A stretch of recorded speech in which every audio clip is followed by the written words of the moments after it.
Great. And I asked Kevin and Andy already. Can you share with us a little bit about your path towards medical school? What made you what drew you towards medical school, and what draws you towards family medicine as your specialty?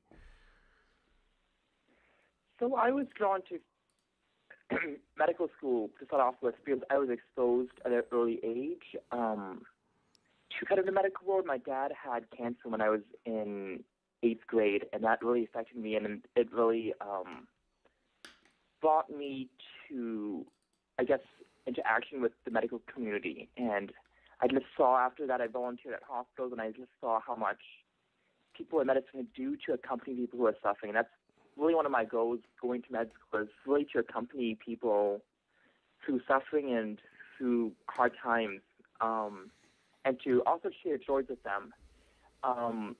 And I've always been interested in the primary care field because I've always thought that developing long-term relationships with patients has been really important to me. And really family medicine encompasses all of that. It encompasses the relationship building. It's very holistic.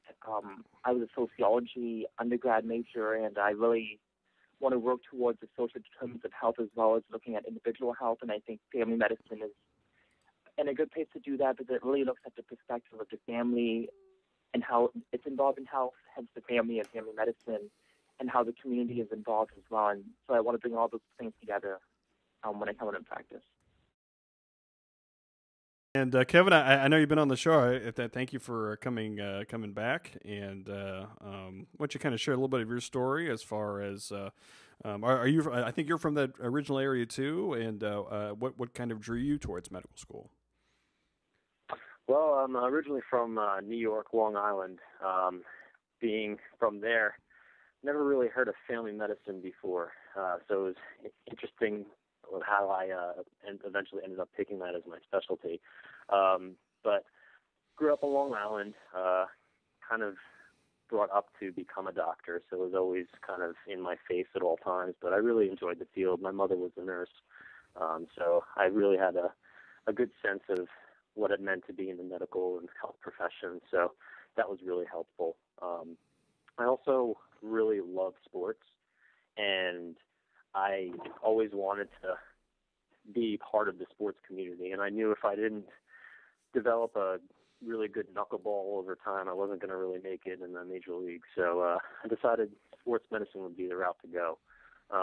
So knowing that, I wanted to go to a decent university, one that would help me get into medical school, and I wanted to get away from New York, get away from Long Island, and not stay there forever. So I chose the Pennsylvania State University. Nice. As my undergraduate university, and really had a great time there. Almost too good of a time. I got, as I'm sure people who know me would understand, I got very involved with my fraternity and with the Penn State community and the Penn State Dance Marathon. That I really spread myself very thin. So I didn't have the greatest GPA in the world. So after my pre-med advisor told me that I shouldn't even think about applying to medical school, I went to a graduate program at Drexel, where the first year I was to take the first year of medical school, and our averages were compared to their averages, the medical students, and our grades reflected that. So that's really where I learned that medical school would be something where I could thrive and kind of prove myself and to myself as well as to the admissions committee. So ended up at Drexel, stayed there. Can't wait to leave. To be honest with you, I'm done with Philadelphia. I'm done being part of the Drexel system. But I've had a really good time. I've done most of my rotations up at the Lehigh Valley Hospital. That's in the Allentown area. That's where I did my family medicine. I did 2 rotations at Lehigh Valley Hospital, and that's one of the P4 transfer med programs, which is very interesting, the way that they have really transformed their family medicine program into a medical home before all this talk about the patient-centered medical home was even brought forth into the public. So they're doing amazing things up at Lehigh Valley. But I'm sure. Oh, I told you already. I've matched into the Navy in the family medicine residency at the Naval Hospital Pensacola. So I can't wait to be very warm. So that, nice. Yeah, congratulations. That'll That's be really awesome. good. Thank you.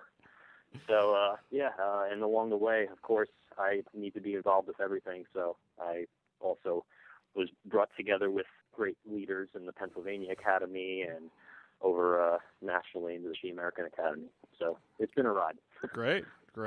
Yeah, kind of the impetus of the blog is the both of your love and passion for family medicine. Why don't you kind of tell me a little bit about how you found family medicine and how you came to select that as your specialty? Well, Andy, why don't you go first, and then Kevin, you can follow. I have to say it's probably a common theme in my life is that I never really picked anything. It always just sort of fell on me. And, I came into medical school thinking that emergency medicine was sort of the place for me. I liked the variety of patients that they were seeing, the variety of different cases that they were seeing. I always knew myself to be the kind that to not sit and be still, much like Kevin, getting involved in just about everything. So I didn't really see myself as doing nothing but heart failure for the rest of my life, or nothing but appendectomies for the rest of my life, but really doing something a little bit more broader scope. And it was at some point during first year that I got better acquainted with my academic advisor, who's a family physician at Hershey, and who's quite heavily involved with the state and the National Academy. He's involved with the STFM as well, and he encouraged me to look into the interest group on campus. I went to a couple of their events, figured that I liked it enough that I ended up being elected president during my second year. And from there on, it's just been a match made in heaven, I would have to say. I absolutely love everything there is about family medicine. I like that I'm not just going to get to see a variety of different patients with a variety of different presenting problems, but that I can practice my medicine in a variety of different settings. And when I feel that maybe the time's not doing so right in one particular setting, I can pick up my stethoscope and travel somewhere else and be a rural doc for a while, and then maybe go teach, and then go do OB and all that kind of fun stuff that I think family medicine offers that not really anything else offers. I don't know too many rheumatologists that just all of a sudden one day decided they're going to go do OB for a couple years of their career. And naturally, my interest in leadership and getting involved has only further solidified that. I don't think you can get to where Kevin and I have gotten without having at least a little bit of interest along the way and being pretty sure you know what you're doing for the rest of your life. Great.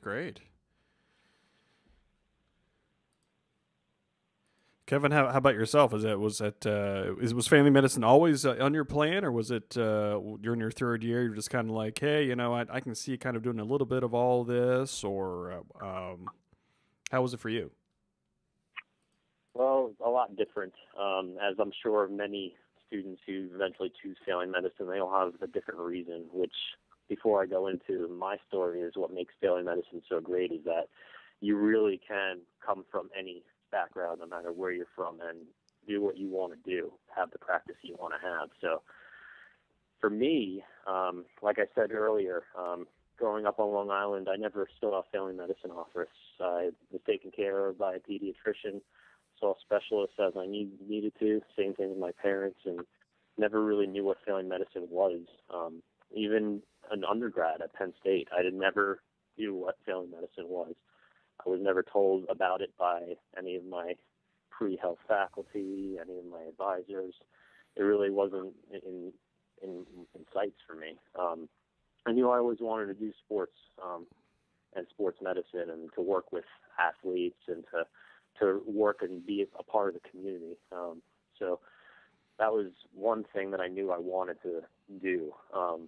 So I figured orthopedic surgery was the only way to get there. Rightfully so, I guess, because the the team physicians that you see on television. They're mostly orthopedic surgeons running out onto the field or on the sidelines. So that's all I do.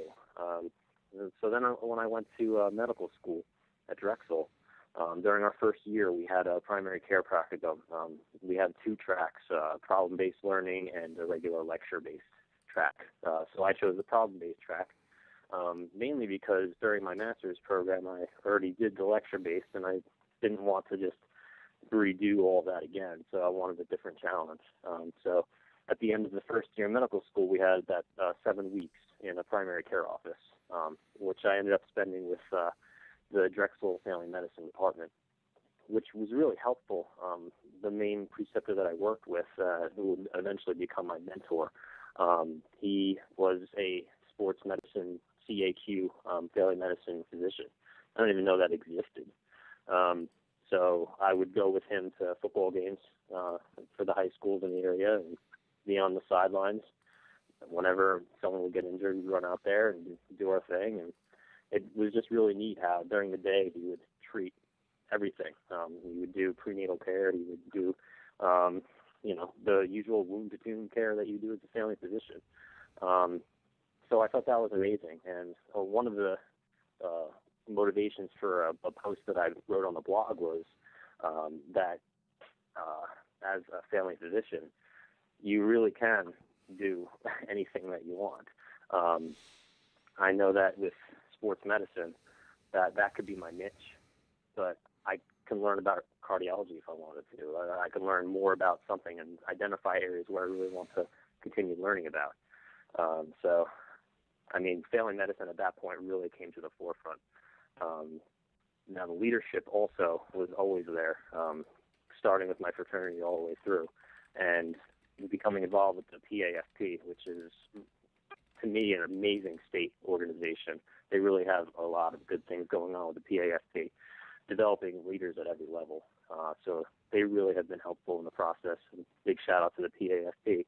And then to the AAFP, where the national conference is just an amazing gathering. And I can't describe the feeling you get when you're at that meeting. It just really energizes you. So that's been my path through family medicine. And the rotations in family medicine have just really solidified that, because it really is, you can do everything, not lose out on the amount of tuition that you invested into your education just to lose so much of it by going into a specialty.